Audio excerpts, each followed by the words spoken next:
اور قبض جب ہوتی ہے زہریلے جو مادے ہیں وہ جسم میں رکنا شروع ہو جاتے ہیں، نکلنے کا ایک رستہ دیا اور وہ وہاں ٹھہر جاتا ہے، رک جاتا ہے، اپنی تباہیاں شروع کر دیتا ہے، تو اس میں سب سے پہلے جو ہے وہ متاثر ہونا ہوتا ہے مثانے نے، سینے کے ذریعے پھر باہر آتے ہیں، اور اس لیے ہم نے سب سے پہلے پانی کو زیادہ پینے کی طرف جانا ہے۔ تربوز کھائیں گے تو مثانہ ٹھیک ہو جائے گا، اسی طرح پپیتا، ہمارے مثانے کے جو مسائل ہیں وہ نہیں ہوں گے اور ہم صحت مند رہیں گے۔ اور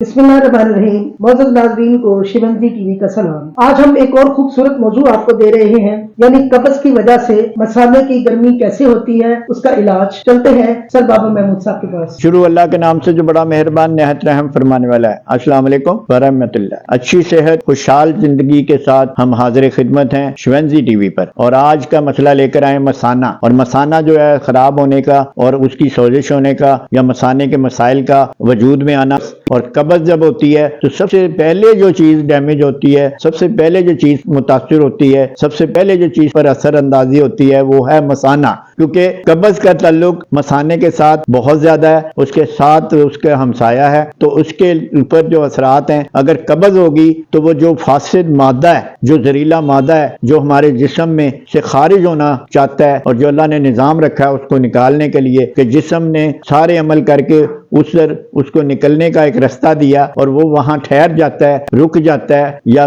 وہاں پہ ٹھہر کر اپنی تباہیاں شروع کر دیتا ہے، تو اس میں سب سے پہلے جو ہے وہ متاثر ہونا ہوتا ہے مثانے نے، اور مثانہ جو ہے وہ پیشاب کی نالی ہے، اس کے ساتھ اس کا وجود ہے، تو اس میں سب سے زیادہ مسائل کا شکار پھر پیشاب کی بیماریوں کی طرف بھی چلا جاتا ہے، مثانہ سوزش کی طرف بھی چلا جاتا ہے، خشکی کی طرف بھی چلا جاتے ہیں، زہریلے جو مادے ہیں وہ جسم میں رکنا شروع ہو جاتے ہیں، جو پسینے کے ذریعے پھر باہر آتے ہیں، اور اس میں یورک ایسڈ بھی کہلاتا ہے، اس میں بالوں کی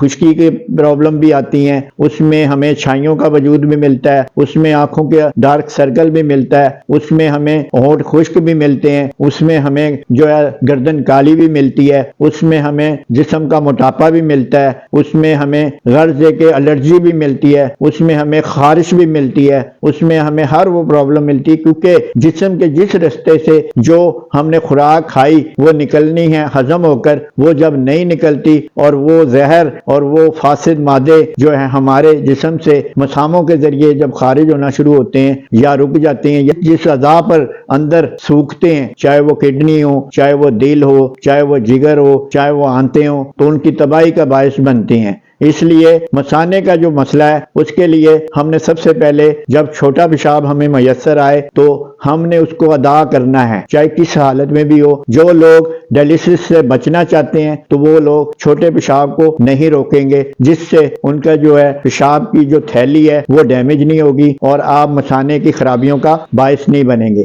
اسی طرح قبض کو ٹھیک کرنے کے لیے جب ہم تھوڑا تھوڑا پانی دن میں پیتے رہیں گے اور شارٹ یورین جو ہے وہ ادا کرتے رہیں گے، اور قبض جو ہے وہ جب رہے گی اور پانی بھی نہیں پیئیں گے اور چھوٹے پیشاب کی ادائیگی بھی نہیں ہوگی، تو پھر ہم ان گنت بیماریوں کا شکار ہو جائیں گے۔ اس لیے ہم نے سب سے پہلے پانی کو زیادہ پینے کی طرف جانا ہے، پیدل چلنے کی طرف جانا ہے، رات کے کھانے کو ہضم کرنے کی طرف جانا ہے، رات کو جلدی سونے کی طرف جانا ہے، اور اسی طرح صبح جلدی اٹھنے کی طرف جانا ہے، صبح کو سیر باغ میں کرنے کی طرف جانا ہے۔ اسی طرح ہم نے دن میں پانی، پھل، سبزی، جوسز یعنی لیکوڈ کا زیادہ استعمال کرنا ہے، اور ایسی اشیاء یعنی بادام ہو گیا، دیسی گھی ہو گیا، دودھ ہو گیا، جب قبض ہو تو ان کو استعمال کرنا ہے تاکہ ہمارے جو ہے قبض کا نظام ٹھیک ہو۔ اسی طرح مثانہ جو ہے ہمیں پھلوں کا اضافی صورت مانگتا ہے کہ پھل، پانی، سبزی، جوسز، پھلوں کو یعنی موسم کے حساب سے کچی سبزی، اور موسم کے حساب سے جو ہے وہ خصوصی طور پہ کدو جو ہے وہ آپ کھائیں گے تو زبردست انداز میں مثانہ ٹھیک ہو جائے گا۔ اسی طرح ہم تربوز جب موسم ہو تربوز کھائیں گے تو مثانہ ٹھیک ہو جائے گا۔ اسی طرح پپیتا جب ہم کھائیں گے تو پپیتے سے ہمارا مثانہ ٹھیک ہو جائے گا۔ اسی طرح ہم جو ہے گاجریں کھائیں گے تو اس سے بھی ہمارا مثانہ ٹھیک ہو جائے گا۔ غرض ہے کہ جو بھی اشیاء ہم پانی والی حاصل کریں گے اور ساتھ ہم قبض کو بھی ہونے نہیں دیں گے اور ساتھ ہم شارٹ یورین نہیں روکیں گے تو ہمارے مثانے کے جو مسائل ہیں وہ نہیں ہوں گے اور ہم صحت مند رہیں گے اور زندگی میں پیشاب کی پرابلم اور مثانے کی پرابلم ہمیں نہیں ہوگی۔ شکریہ۔